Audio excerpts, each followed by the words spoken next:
যেহেতু আমাকে এই মাদ্রাসায় কিছু কথা বলার জন্য সুযোগ দেওয়া হয়েছে, অতএব আমি নিজেকে ধন্য মনে করি।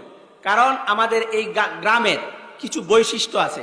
আমি বাংলাদেশের বিভিন্ন অঞ্চলে কম বেশি যাওয়া পড়ে, যারা আটপাড়া থানা চিনে তারা এই গ্রামকে চিনে, এবং এই গ্রামকে শুধু এমনি এমনি চিনে না, কিছু বৈশিষ্ট্যের কারণে চিনে।